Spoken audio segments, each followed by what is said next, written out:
Hello, everybody. Again, uh, just a quick recap. I was talking about market structure, and that's very important to understand. Market structure is determined by the growth that the market has seen in the past, present growth, and future growth. You want to enter into a market where there is sufficient space for you to flourish, to grow.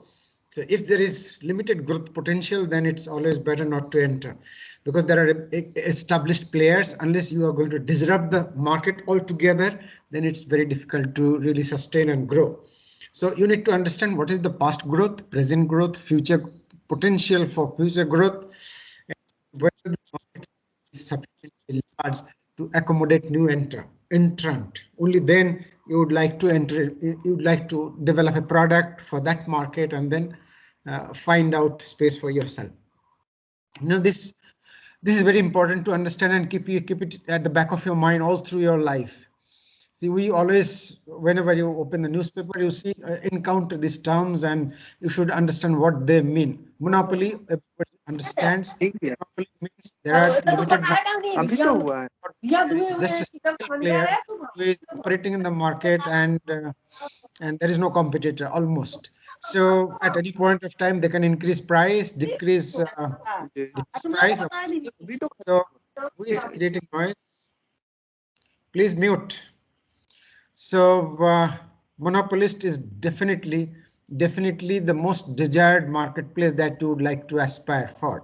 So you find that there is a pain, and nobody actually thought of bringing a solution to alleviate that pain. You identified that there are sufficient number of people with the pain. So if I have a solution, then market is good enough. Market size is good enough for growing a startup. So you build that product, and then you are in the marketplace. Now, if the pain is acute, if people are crying for a solution, then you can have a nice price strategy, meaning you can sell at a uh, reasonably high price, not really the way that Michael Scrail tried to do. So reasonable profit, so that customers can afford, and then you can grow. If you charge too much price, then there will be too much of competition. Within no time, people will see that this product cost hardly anything, and this guy is selling at an exorbitant price, because there is no other competitors. So immediately competitors will crop up. So you need to understand the market structure. For that reason, oligopolist is a market structure, where market type where there are limited number of players, and there is no player who has significant sway over the market. Like, there is no player who has leading market share. Leading means majority market share, like say 30%, 40% or so. There is no hard data that this is the percentage that will determine. Suppose say personal health care. You cannot say that so and so company has something like 40% market share. There are many players, but then that is perfect competition. I'm talking about cement, steel, kind of things, where there are limited number of players. There are others, small players, who do not pose any kind of competitive threat for new entrant. You can start a steel plant anywhere if you have access to raw material, and if you see that you have the technology, the capital, you start it, and chances are very high that you will end up selling all of it. So like steel, like cement, of course, people are slightly quality conscious, and then if you start afresh, unless you can show them that you actually mean quality, your product is of good quality. If you can show that, you have a business. If you manufacture steel, perhaps people do not even understand what is steel quality. People will buy if it is available in the local shops. So this kind of commodities, where the big players are not too many. There are, say, in steel, there is this SR steel. Now it is not SR steel, it is what is that? That company took over SR steel. Mittal. Mittal Group. It's not Mittal Group. ArcelorMittal Group has taken over SR Steel by paying something like 55,000 crore rupees. Then there are Tatas. Then there are JSW and Jindal. These are the major players. other players are small. Even though there are many listed companies, their capacity is nothing to write home about. Bhushan was one of the main player. Bhushan is still, but then that was taken over by Tata Steel very recently by paying 50,000 crore rupees to the bank. Total investment was more than 1 lakh crore rupees, and Tata bought it by paying only 50,000 crore rupees, 50 or 55, whatever. So this is defined as or categorized as oligopolistic market structure, meaning there are limited number of players and all players have a little bit of differentiation, but then entry barrier is very high. You cannot start a big steel plant or a big cement plant unless you are a global player or something. Suppose you want to install something like a 5 million ton or 2 million ton steel plant, you will find going becomes very difficult. In fact, a company from Kolkata started. It's called still, what is that? I forgot the name. And then they failed miserably. And then Vedant Group has taken it over. So Vedanta is moneyed people and they can start. And they are now, Vedanta is going to be another significant steel player because they have access to raw material. The main company of Vedanta is Shesha Goa. Shesha Goa sells iron ore. They export iron ore to various countries, particularly China, Japan, and Korea. Now they have this steel plant. It's called I forgot the name. I had shares of the company, but somehow I forgot the name. And that is my habit of forgetting names. It's just coming. Okay, so that is oligopolistic, where number of players are small, products are differentiated, and entry barrier is very high, and pricing power, usually they collude among themselves. Like when say L&T would like to increase the price of their cement, they will be calling other cement players that raw material cost has gone high, so let us increase the price by maybe 5 rupees a bag. So if all others agreed, only then L&T will go for a rise of the price. Otherwise they will not do, because if they increase the price, customers will immediately go to the other companies, and then L&T will lose market share.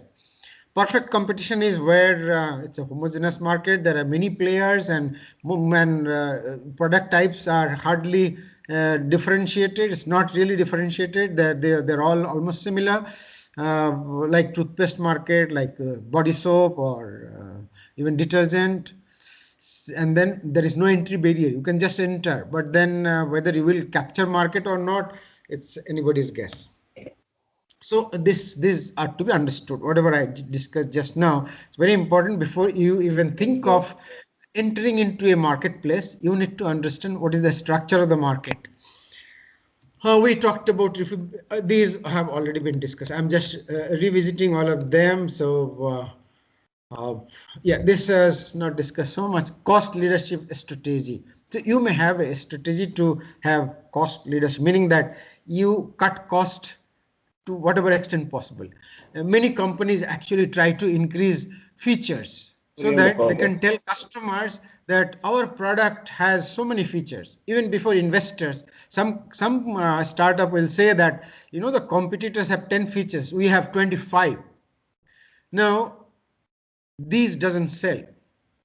This features doesn't sell, meaning your investors will not be enamored by this statement that our product has 25 features compared to 10 of competitors, because features don't sell. It is the question is whether customers are interested in this added 15 features or they are indifferent about those features. Suppose I remove those features of your product, will there be any reduction in value perception of your customers, or the customers will think that is fine, I don't need those fancy features? Then unnecessarily you are spending a lot of money on those features. So rather than having more features, suppose your competitors have 10 features, now you see whether you can reduce 1 or 2 features without reducing any value perception of the customers. If you can do that, you can be a cost leader. because you don't have to really advertise that I have 8 features compared to customers 10. You just say that our product has all key features, or maybe some of the features are superior because you are now cutting cost, so you can accentuate some of the features and then focus on that. That is the differentiator. Your product is different, means superior for this particular feature, and you can have a unique selling proposition around that features, that our product has this, nobody matches that feature, something like that. So you become a cost leader, and then you can add more uh, ammo to that. Product differentiation, I'm going to show you what are those. I have already explained that you have some features who, who that stand out. Those stand out, meaning competitors also have those features, but yours is superior. So you focus on that. Like say in the case of toothpaste, some companies say मेरा toothpaste में नमक है, and it doesn't cost you anything to put salt in your toothpaste. And why other companies will not put namak in the salt in the toothpaste? Fact is that every toothpaste has salt, every toothpaste has what is that called, other ingredient, key ingredients. You cannot manufacture toothpaste without the key ingredients. But then different companies are focusing on different component, and they're advertising with that just to create a differentiation so that customers buy. Like Nike create a lot of differentiation. Their position is very position their product in different sub-segment of the segment. Like they have a shoe for jogging, they have a shoe for walking, different shoes, but it is the same shoes, but then with some features. By focusing on some features, exceptionally focusing, or maybe changing little bit here and there, they have positioned it, and whosoever are walking and looking for a pair of shoes, they will go to Nike. They will think that, Nike has shoes for walking, and I have a pair for walking, I have a pair for jogging. So you have two pairs. So on one hand, Nike is enhancing the market or increasing the market segment per se, and they are positioning different product in different subsegments. Operational effectiveness. You do your operation better than others, that will cut costs, that will give customer satisfaction. Suppose some customer comes back with a complaint, and your marketing people say complaint, it's a technical complaint, let the technical department handle it. The technical say it should be the product department, product says it should be the design department. So the customer will move from pillar to post. Rather than that, if you have a wonderful system, there is a complaint, immediately it goes to the through the system, it reaches to the right person, and the right person answers immediately. Customer is happy, or maybe the person talks to the design section that there is some real problem, let us solve it immediately. Then you get back to the customer saying that we are sorry, there is some defect, so you return the product, we are going to send you another pair, give us some time for coming up with a new design, etc. Customers will be forgiving if you show that you are sympathetic, you're empathizing with the customer.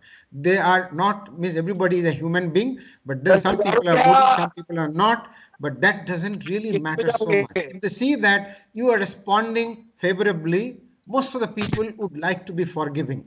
And then if they see that you have taken them very seriously and you have solved their problem, they will become lifelong customer. They will not ordinarily like to switch, because that gives them a wonderful experience. Operational effectiveness, adaptability, competitive advantage. If there are, this is one of the greatest competitive advantage. In fact, if you read today's summary of the lectures, you will find this is the core of my discussion today: adaptability. There are many competitive advantages. If you take a book, just any book you open on entrepreneurship or competitive advantage, you will find there will be tons of them, and every component is very important. Every aspect of competitive advantages are important, but what is more important, what will give you sustainable advantage, is your adaptability. It is your readiness to learn from your past mistake, readiness to learn from data analysis of customer behavior, readiness to learn from those customers who are leaving your company, who are not buying anymore, and then you try to understand why they are doing so, and then make the change that is necessary, and try to make the change preemptively, meaning before even customers are deserting you, you try to come up with something that customer will love and they will not leave your company. If any company can do that, only they can remain sustainably competitive. Others will have a competitive advantage, but it may not sustain for a long time. You may have a wonderful search optimization so that you features at the top of Google search today, but then other people are smart. There are smarter people, or maybe at least as smart as you. They will come up with another algorithm, and then tomorrow you will not be featuring even in the first page, what to talk of the first item. So all those do not remain sustainable. But if you try to preempt everybody and then come up with new technologies that are, or maybe adopt new technologies that are just emerging, you be the first company to adopt technologies that have just emerged, so that you remain leader, other remains poor follower. Information advantage, that is, these two are two in combination, they actually give the advantage. Information advantage meaning you gather all information as to how things are moving, how things are changing, so that you can always remain ahead of competition. Product differentiation is a hugely large topic. There can be a book on product differentiation, many books on that, but then that is not the scope of this course. So let us know what all can be done to make your product different. Not just different, you can have a nasty product that will be different, that is not going to give you money. So how you can create some kind of a positive differentiation so that customer will view your product as better product. Now one differentiation may not cut the ice. Maybe suppose you have say efficacy is better, but then if the customers are price sensitive, they will not be ready to pay a high price for better efficacy. They will rather compromise on efficacy and then buy something at a low price. So you have to understand your customer well to really decide where should you compromise and where you should focus to create your own differentiation. So suppose customers are picky and choosy and they want to buy something that suits their mood, their aspiration, etc. So you may have a variety, to higher variety rather than having 1 2 products. So based on variety they will buy. But then many companies don't give a damn to that, like Apple. They have just one iPhone at a time. Other iPhones are their old iPhones, but they don't focus on them. If one new model has come, they will try to kind of defocus from the old product. Sometimes they even stop giving updates. They want that customers should buy the new product. So it depends on where you are, what is the unique selling proposition, your unique selling proposition, or what is your sustainable competitive advantage. Like for Apple, design is their competitive advantage. So for some company, quality may be like say DuPont, like say hello McDonald. Their quality is their primary 10 minute में है differentiator, primary selling proposition. Please don't talk. Please don't talk. Just mute it, mute it. If you have other business, you just leave. ये भी है क्या अरे यार ये कहाँ है सैंपल मीन तो नॉर्मल होता है जैसे पॉपुलेशन मीन होता है ना सिंपल मीन सेम ही होता है सिंपल मीन तो Pradeep, सैंपल मीन तो this is सेम too होता है bad. Pradeep तो मोड भी Ranwat, सेम ही है but you are सिंपल और creating पॉपुलेशन का noise for us. Too bad.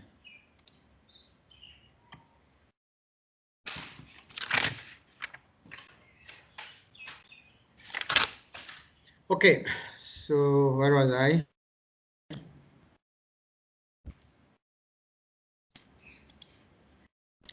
It actually changes everything.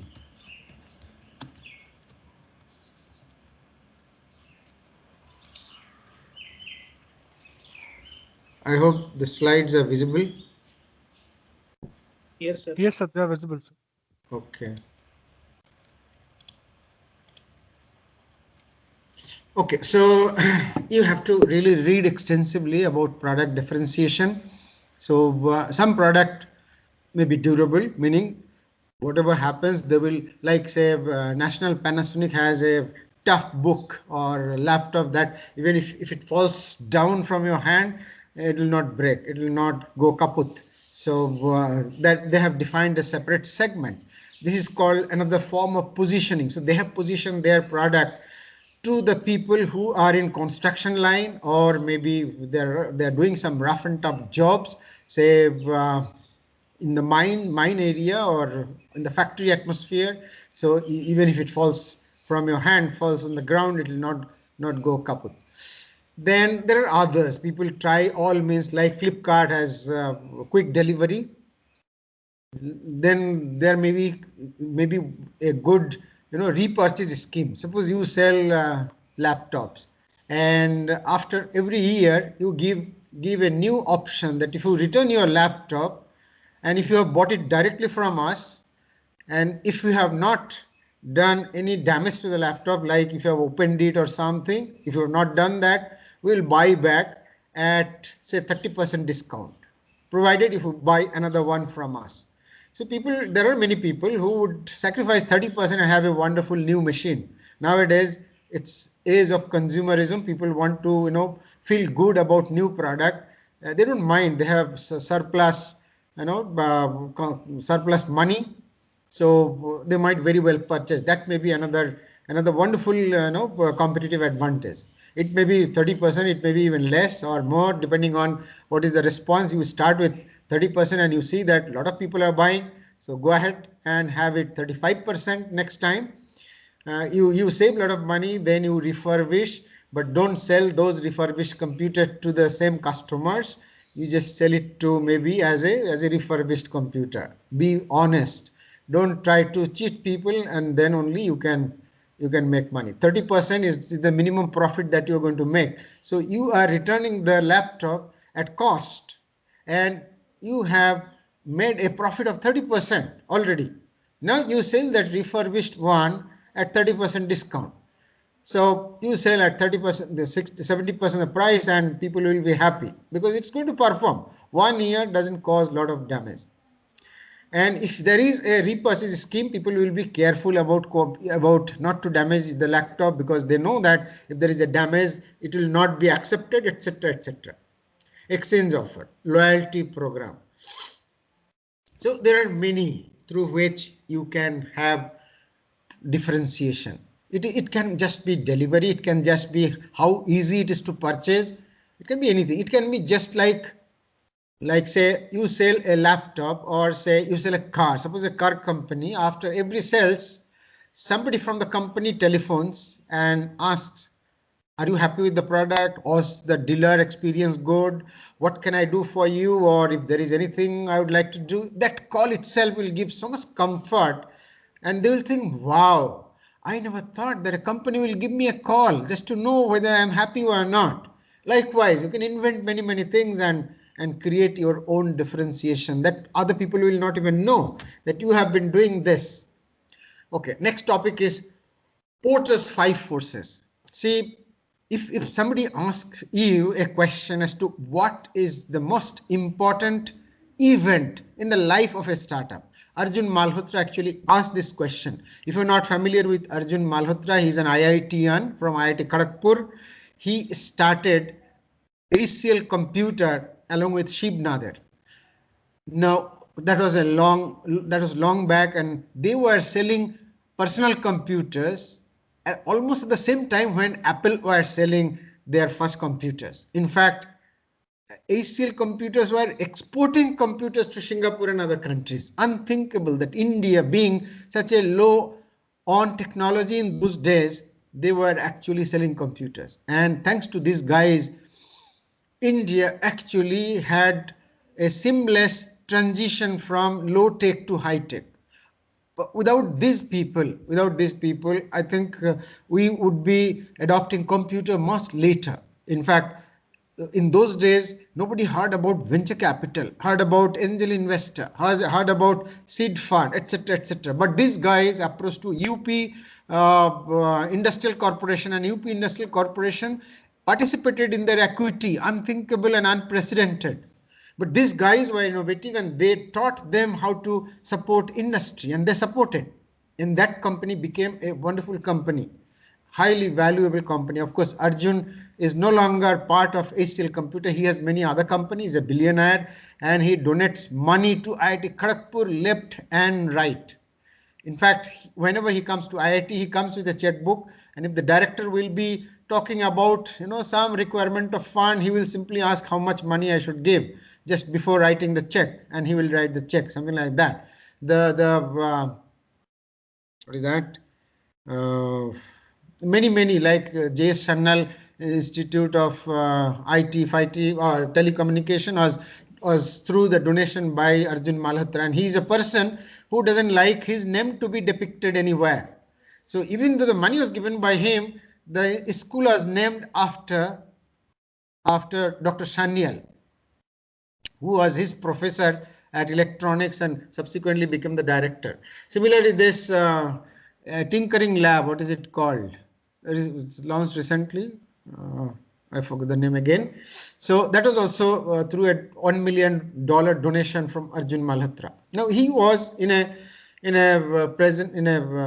global entrepreneurship summit, or sometime he was asking this question to the audience. What do you think is the most important event in the life of a startup? So many people told many things. Even I was there in the audience, so I was also wondering as to what answer he's looking for. I could not answer, but then he clarified, it is the moment when somebody is putting his hand inside his pocket and bringing out his wallet and opening the wallet and making payment in exchange for the goods or service that you are rendering, that the startup renders. So when some customer for the first time makes payment for your product, that is the greatest validation of your business, that yes, you have a product for which customers are ready to buy. So that is perhaps the greatest event in the life of a startup. And there is every reason to trust, because Arjun Malhotra is a venture capitalist and he has been investing left and right. He's a billionaire, and he has invested in umpteen number of companies. So that gives us the logic that perhaps marketing and selling is the most important part of an enterprise. But then selling one product is one thing, but sustaining that effort is another. And you will be able to sustain only if you understand competition, only if you can compete with others and your product is superior compared to others. So you need to know where from competitions are coming, where from you should expect competition, and suddenly you will realize, my God, I'm gone. So you have to be careful as to from which all directions competition can come.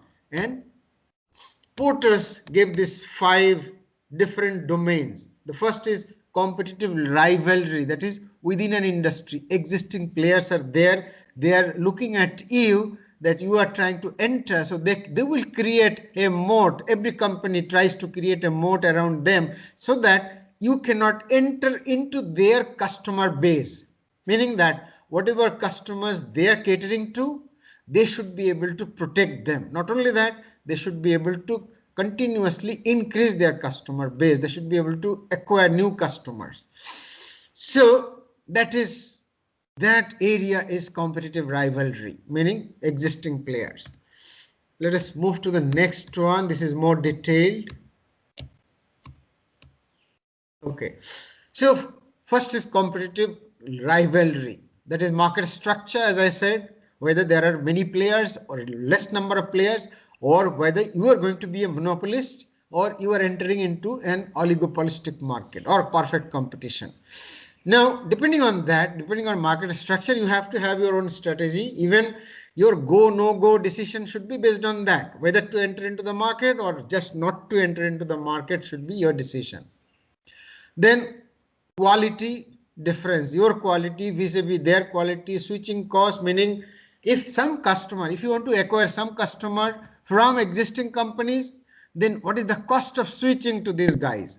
Let us understand cost of switching elaborately. Suppose you buy a laptop. Now suppose you need to change the battery. Maybe all batteries will not be compatible with your laptop. So suppose laptop is Dell laptop. So Dell will ensure that only Dell batteries will be compatible. So switching from Dell to another company for battery will be unproductive. So that is switching cost. I'll give another better example. Suppose you buy a water filter, say a RO water filter, reverse osmosis based water filter, or simple water filter, whatever you buy. Unless it is simple candle based water filter, if you buy any other water filter, every year you have to change the candle, and the candles are very product specific. So if you have Eureka Forbes water filter, Eureka Forbes make sure that you have to buy a candle from them. Other candle will not be compatible with their filters. So if you already have a RO filter costing 20,000 plus rupees, now next year when you have to change the candles, it is going to cost you 5,000 rupees. Now you cannot switch to another company because you will lose that 21,000 capital investment that you have already made. That is the switching cost. So if you are manufacturing something like that product, then you have an advantage, you have a disadvantage. Disadvantage is that existing customers will not switch to your product. Advantage is that if you acquire some customer, they will remain loyal to you because of that. But then customers don't like it, whatever that is. That is up to you and the market. Then second is threat of substitute. If you are like say you are manufacturing RO water filter. Now people are conscious that RO is not good. Reverse osmosis requires so much water. They drain out about 3 times the water that they filter. So that is a huge wastage of water. Number one. Number two, RO actually removes all the electrolytes from the water, which is vital for your body. So RO water filter is not good. It has been scientifically proven. Now there are replacement, substitute of that filter. So the companies who are manufacturing RO filter, they should be concerned that there is a substitute now, and the substitutes may be better. So we should be highly concerned about that and do something so that this problem is not there. Now next is bargaining power of buyers, meaning if there are customers and if there are limited number of customers, then they have huge bargaining power. If there are many customers, then there are no such bargaining power because there are limited number of supplies. You are one of the suppliers, is almost like monopoly. So you do not, your customers do not have bargaining power. Similarly, threat of new entrant. Now you have to create an entry barrier. Is it easy to create entry barrier or difficult to create entry barrier? Then if the size economy of scale, meaning that suppose you are thinking in terms of putting up a steel plant or say cement plant or say maybe a e-commerce company.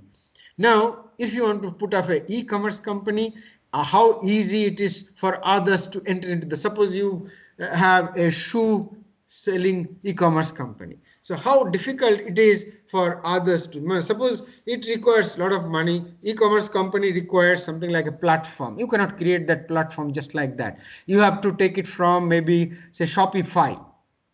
Shopify sells you the platform, the payment gateway, etc. Everything ready. You just take a license and their software is in the cloud. You get access to that software and start the business. You have to think about only the inventory, who is going to supply, how you're going to sell, what is the written policy, etc., etc.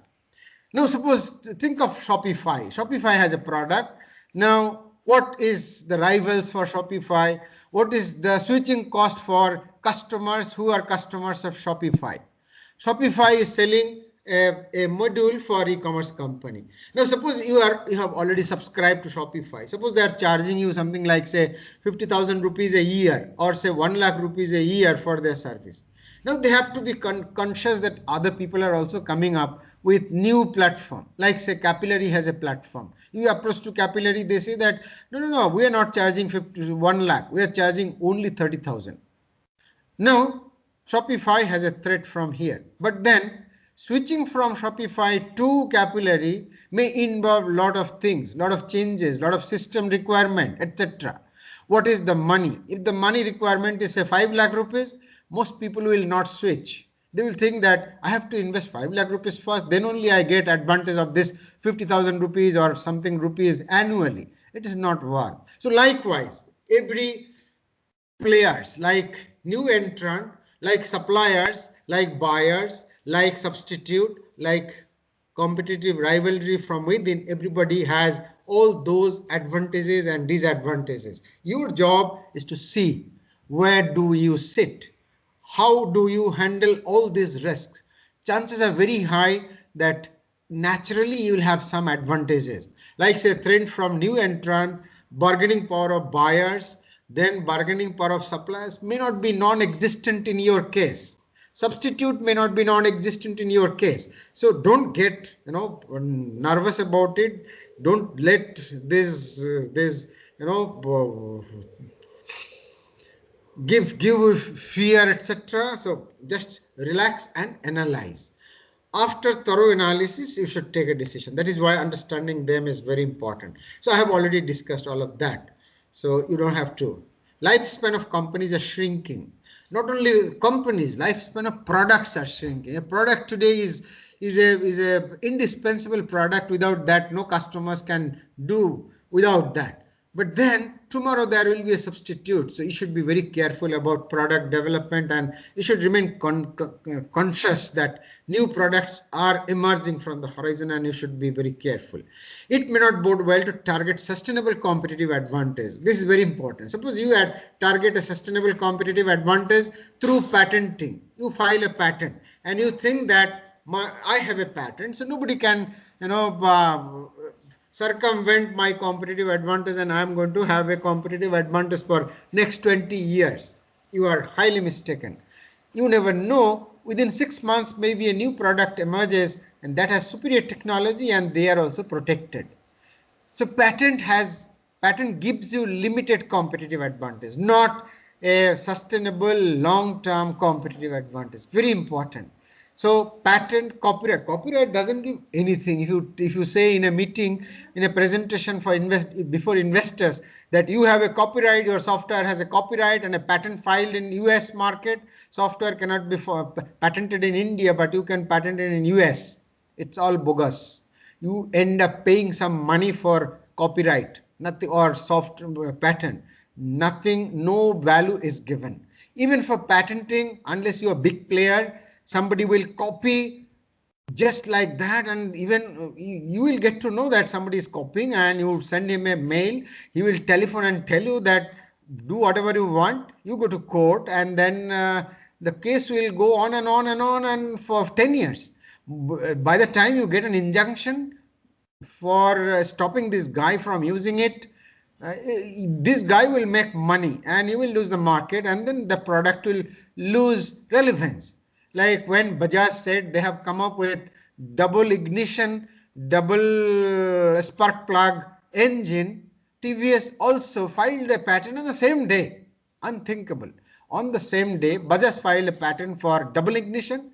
TVS also filed patent for double ignition. That is the amount of corporate espionage that happens. Meaning that if you are a significant player, you have to keep information about your competitor as to what they are doing. Are they doing something that will define the market competitiveness, and then will be out of market? So you imagine either Bajaj or TVS was trying to preempt the competition, preempt the other. They filed a patent on the same day. So nobody could win a war in the court, and they are still producing that. So patent can take you so far, but then because they both of them had patent, now hero cannot copy that, whatever that is, meaning they give limited amount of competitive advantage. Definitely patent gives competitive advantage, don't take me wrong, meaning don't think that I am saying I'm not saying that patent doesn't give anything. Patent does give, but then anything copyable will be copied. That is the slogan. If something is copyable, number one. Number two, if something is worth copying, it will be copied. If it is not worth copying, for the fun of it, people will not copy. Those who are nimble enough to constantly build or refine products and meet the changing needs and taste of the customers are likely to create great companies. This is a message that I have given in my write-up today, and I have been telling since since start of the class that this is the greatest of competitive advantage. You have to be nimble enough and accept change, remain prepared to be surprised with nasty surprises that somebody or the other is coming up with some technology every now and then. You should expect this kind of things to happen, not just remain. You should also try to do the same thing before others. Only then your competitive advantage will remain sustainable. Business model and business model innovation, how to develop new business model. Most people will say that I don't know what to manufacture, how to manufacture. The most important thing is that you have to go out and you have to get engaged with something, do something or the other. From your own pain you will come up with new business model. Let us see what Wikipedia defines. A business model describes the rationale of how an organization creates, delivers, captures value in economic, social, cultural, and other contexts. The process of business model construction and modification is also called business model innovation and forms a part of business strategies. It is not necessary that business model innovation is only technical innovation. It is also how the business is managed. That also can be business model innovation. Let us move forward first. We'll see that. Business model, we have defined that. I will not just read them later. Innovation and invention, we have defined. It is deceptively complex, go beyond mere creativity. You have to translate creativity into something useful, something beneficial to the people. Only then there is something tangible. Innovative firms significantly outfar from the other, we have already seen. Necessity is the mother of all invention. Why I say this is like this. This has two connotations. One is when our back is on the wall, we tend to innovate. And that is why majority of the innovations came from the military, because military is always pitted against a situation, an army on the other side who are challenging the very existence of the other side. Every side is challenging the existence of the other side. So when you have existential crises, you tend to come up with better innovation, high innovation. That is why military has been always inventing, and majority of the technologies that have become part of our daily life came from military. So from there is another analogy that I would like to drive home, and listen carefully. This also shows that we are more capable of innovating than we think we are. Why so? Because if we are challenged by somebody with an existential challenge, then we become innovative. That means that is very much there in us. If we will be in the army, and if we are at the front line and we have a challenge by the enemy, we tend to innovate something better.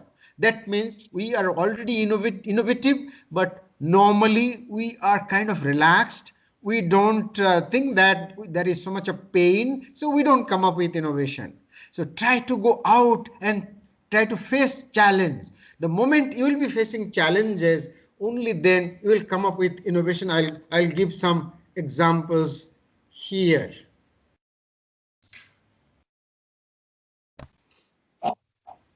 When the game gets tough, change the game. Dhirubhai Ambani, when he found that import has been restricted because there was no foreign exchange with the government, so he changed the game. He exported at a loss so as to get foreign exchange. Using the foreign exchange, he imported things which were not available in India. So he had the monopolist advantage. He had the advantage of a monopolist, and then he made huge money. Of course, his pricing was not so rational, not so ethical. But then at that point of time, market was so much cutthroat and there was so much protection by the government that people could do whatever they like to do, and then they sustain whatever that is. Let us not go into all of that. And innovation is happening everywhere. These are all innovation center. This is part of the ecosystem, and every point of the ecosystem, innovations are happening. Like if you think in which dimension innovations are happening, these are the dimensions. Like fourth industrial revolution, it is called industry 4.0. biotechnology, 3D printing, virtual augmented reality, artificial intelligence, human enhancement, like what Elon Musk is trying, advanced material. Every now and then we hear something or the other, 5G, Internet of Things, blockchain, quantum computing. Quantum computing is perhaps the most important thing that is going to change the game altogether. You will find a quantum computer in every department. If not, your laptop is going to be on a using quantum computing very soon, and then the old technology like all that Intel has been doing may become absolutely obsolete almost overnight. So these are part of Industrial Revolution 4.1. Now there may be innovation in management, there may be innovation in technology. That's what I was trying to tell. Business model innovation and technology innovation. Technology innovation is definitely business model innovation, but business model can be innovated through other means as well, through management innovation. That's what I'm trying to say. You need to understand what innovation are you executing, meaning who are your customer, what kind of pain you are solving, and why to innovate. Will you be able to solve this pain better, or the existing solution is better, something like this? Will you be able to create more value for the money of the customers? How are you going to create and deliver economic, social and cultural environmental values to your customer, and for whom? What kind of pain, how much of the pain? Business model innovation influencer, and those who are constantly innovating business model, they are making higher margin. These are some of this is the metrics. You don't have to memorize. Please don't memorize. It is just to understand that business model can be innovated in so many ways. I have given examples of companies who have tried to come up with innovation with different strategies, management strategies, like say Tata Motors, say Aurobind came up with a low cost model, meaning this guy, what is his name, Dr. I forgot the name. He noticed that in McDonald's they have a assembly line kind of a thing for manufacturing pizzas. So he thought even we can have this for eye care. How can we? That is an innovation. How you can copy a technology from something like manufacturing pizzas to eye operation. So he came up with this model, and then customers would be sitting on a line and a doctor will be coming almost like an assembly line. So one doctor will inspect the eyes of the patient, another doctor will come put some drops in the eyes, next doctor will immediately see what is the change, etc., etc. So every few seconds one patient will be operated and he will come out. In the process, they could reduce the price of operation, eye cataract operation, to abysmally low value, and then increase the number of people who could be operated in a state of the art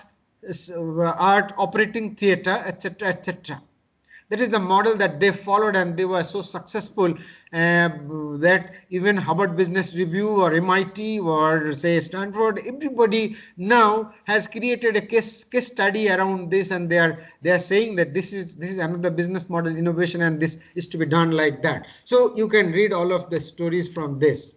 Management innovation. General Electric became such a company because of management innovation, not so much about technology innovation. So is DuPont, so is Visa, so is Linux, so is Procter and Gamble. Let us see how they have done this.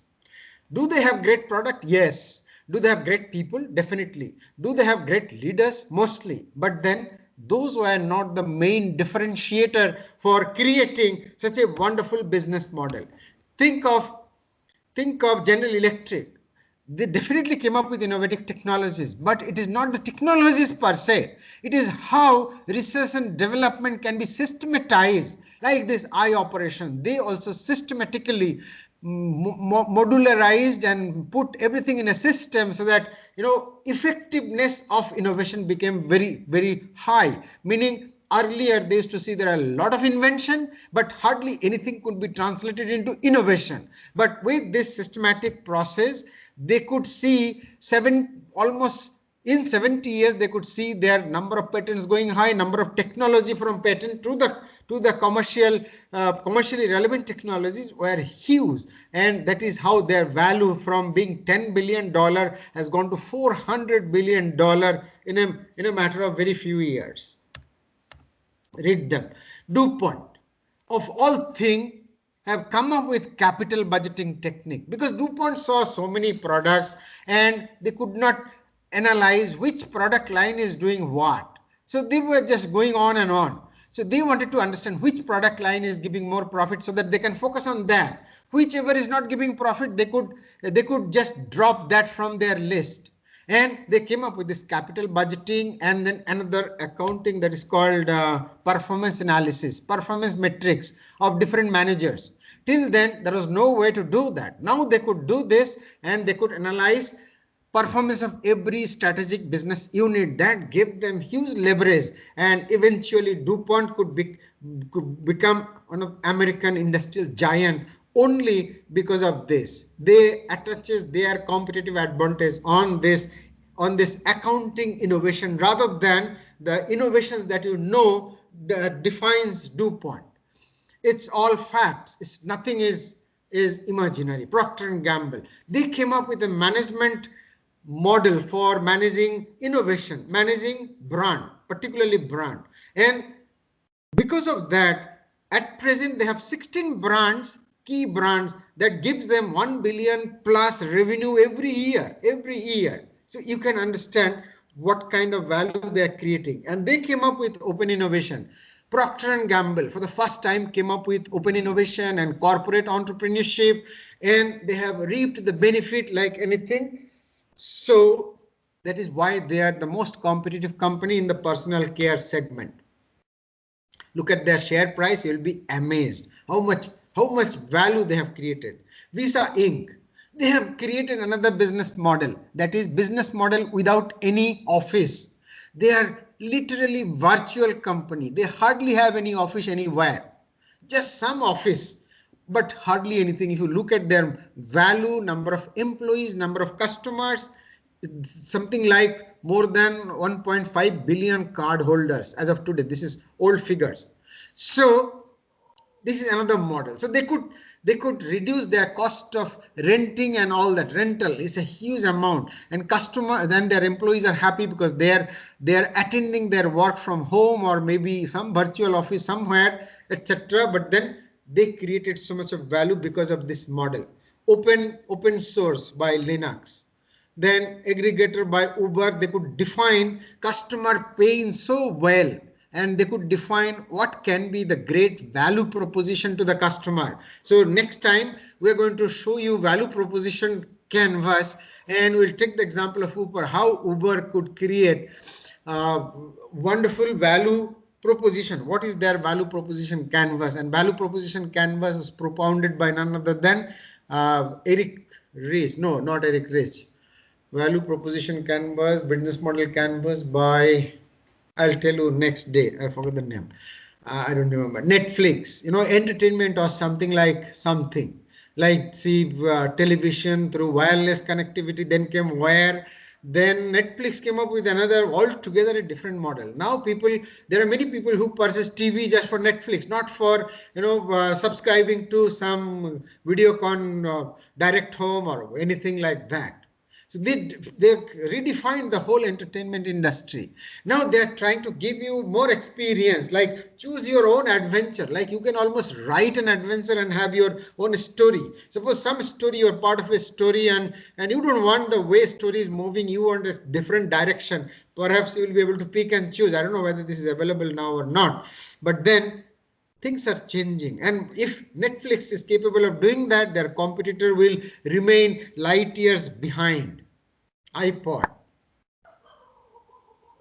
Okay, I'm not feeling like talking more, so let us move forward. I don't have many slides now. They all expand the market, meaning the market becomes large, like Netflix. Many people who were not happy with the TV channels and all that, they were not subscribing, but now it has become almost like a compulsion, and many people are buying TV sets only because there is Netflix. So TV industry has enlarged. expanded. Even though Netflix doesn't benefit directly from TV industries, but then more the number of TVs, more the number of subscribers. So in a way, they are gainer. Entrepreneurs come up with this new kind of business model to bridge this gap and then multiply the demand and supply. There was a demand, there was some demand of color TV and all that, but then Netflix created more demand, and TV companies had access to this high demand, and Netflix actually bridged that demand gap. Demands means they created the demand and then companies bridged the gap. Netflix, Uber, all those aggregators created new capacity, like say Uber. Just a second.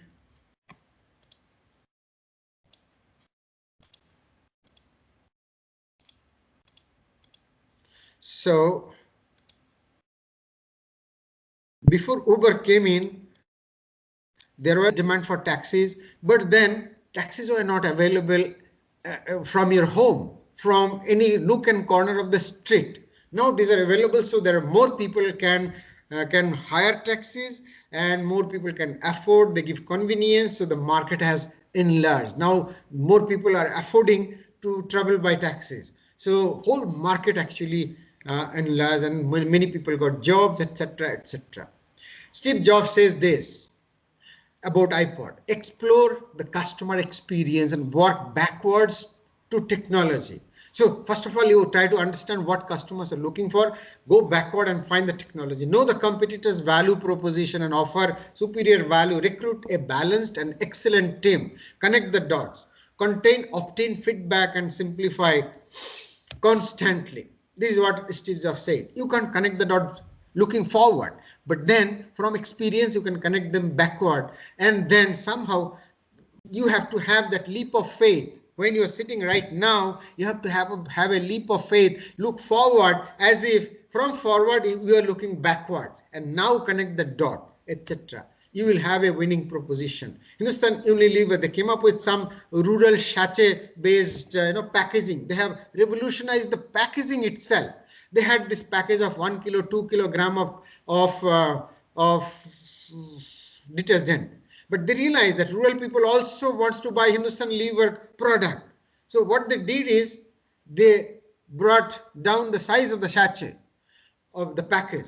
Now it is even for 50 rupees or maybe even for 10 rupees you can buy a Unilever product. Now of course Hindustan Unilever has become Unilever. Jib dial. This is a wonderful business model innovation. If you receive a SMS or maybe WhatsApp message from a company that we have wonderful product, you might feel irritated. Why these people are pushing message to me? Or maybe a cold call from a company, you feel irritated. On the contrary, Jib dial came up with something. They said, if you are interested, give us a missed call. So the genuine party who are interested, suppose I want to buy a Nike shoe. Now the moment I want to buy, I just give a missed call to them that tell me where I get a good offer. Every time there is some offer we do not know. So depending on my requirement, I give a missed call to Jib dial, and Jib dial connects me. Now Jib dial knows that I am interested in this. So now I will not feel irritated if I get a call from them. So in the process, there is no cost because they get a missed call to identify a customer. If you read this whole thing, you will understand it's such a wonderful thing. And then Jib dial was taken over by a multinational company for a lot of money. So what is the novelty and all this are there. You have to read this. I'll not, because the time is short. There is hardly, I think, one more slides. Oh, there are quite a lot. Don't have to read them. So read after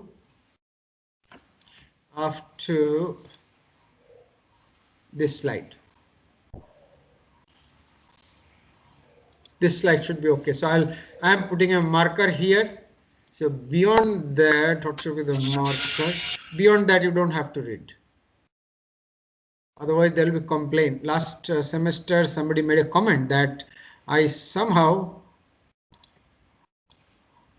give something and then I'll put something different.